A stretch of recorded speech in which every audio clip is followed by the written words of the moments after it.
नमस्ते। चलिए आज आपको एक ऐसे शहर की यात्रा पर ले चलते हैं जो कहते हैं समय से भी पुराना है। एक ऐसी जगह जहां आध्यात्मिकता और संस्कृति गंगा के पानी की तरह ही बहती है। हम वाराणसी के उस असली रूप को समझने की कोशिश करेंगे। सोचिए, मार्क ट्वेन ने ये शब्द एक सदी से भी पहले कहे थे और आज भी ये कितने सच लगते हैं। ये शहर सिर्फ ईंट पत्थर का नहीं बल्कि समय की अनगिनत परतों से बना है।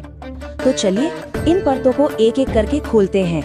और ये बात बिल्कुल सच है, वाराणसी को शब्दों में बांधना बहुत मुश्किल है। यहाँ के घाट, यहाँ की गलियाँ और हवा में घुली वो आस्था, उसे सिर्फ महसूस किया जा सकता है। ये एक ऐसा अनुभव है जो हमेशा आपके साथ रह जाता है। तो सबसे पहले हम शहर के सबसे पुराने नाम काशी के मतलब को समझते हैं। काशी का अर्थ है प्रकाशमान या कहें तो चमकने वाला।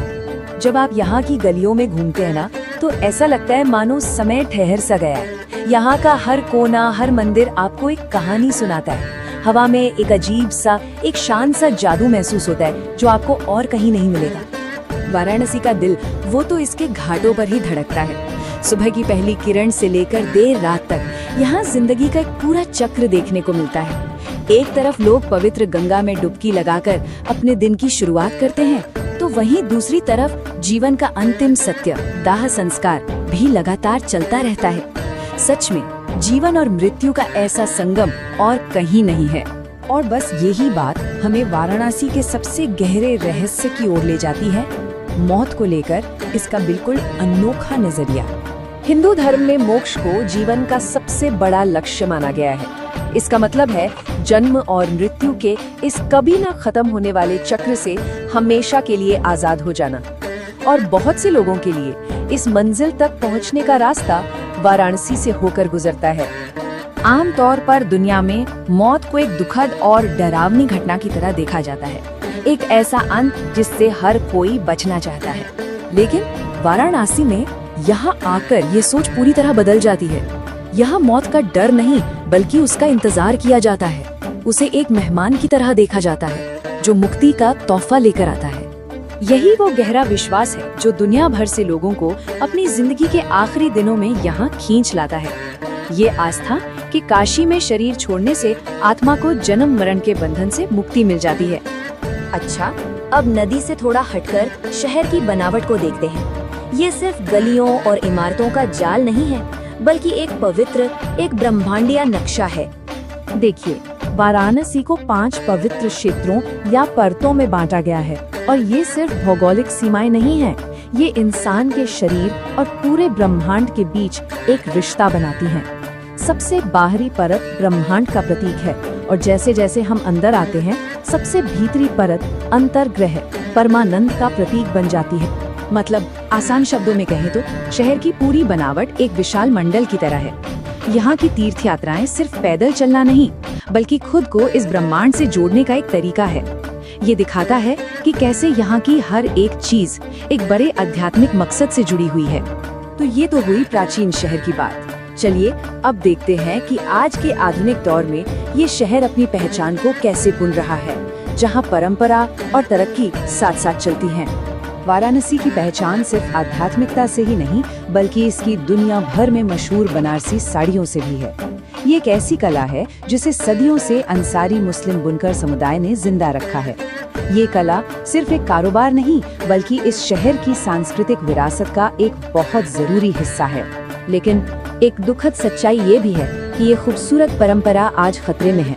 कभी यहाँ 3 लाख बुनकर हुआ करते थे और आज ये संख्या घटकर सिर्फ 40,000 रह गई है।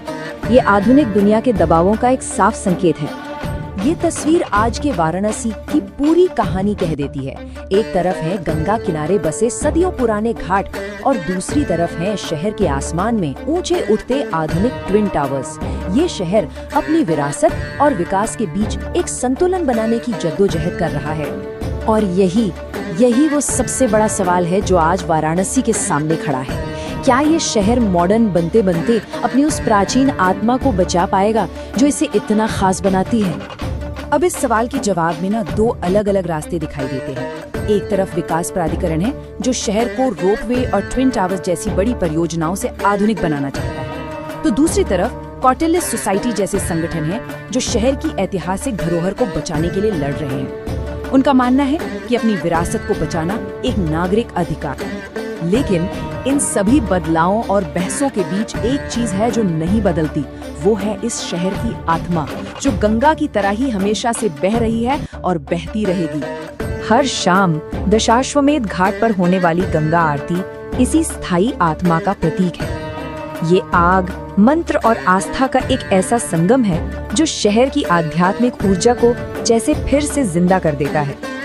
ये एक ऐसा पल है जो हमें याद दिलाता है कि कुछ चीजें वक्त के साथ नहीं बदलती। और शायद अंत में वाराणसी का असली जादू इसी बात में है कि वो हर तरह के विरोधाभासों को अपने अंदर समेट लेता है। यहाँ प्राचीन और आधुनिक, जीवन और मृत्यु, पवित्र और सामान्य, सब कुछ एक साथ एक ही जगह पर मौजूद है। और यही चीज इसे दुनिया का सबसे अनोखा शहर बनाती है। ये शहर हमेशा बदलता रहता है, फिर भी इसका जो मूल स्वभाव है वो कभी नहीं बदलता। इसकी आत्मा उस पवित्र नदी की तरह ही अमर है जो इसे जीवन देती है और जो हमेशा बहती रहती है। तो एक सवाल पीछे छूट जाता है, अगर किसी शहर की सच में एक आत्मा होती है तो वो हमेशा के लिए जिंदा कैसे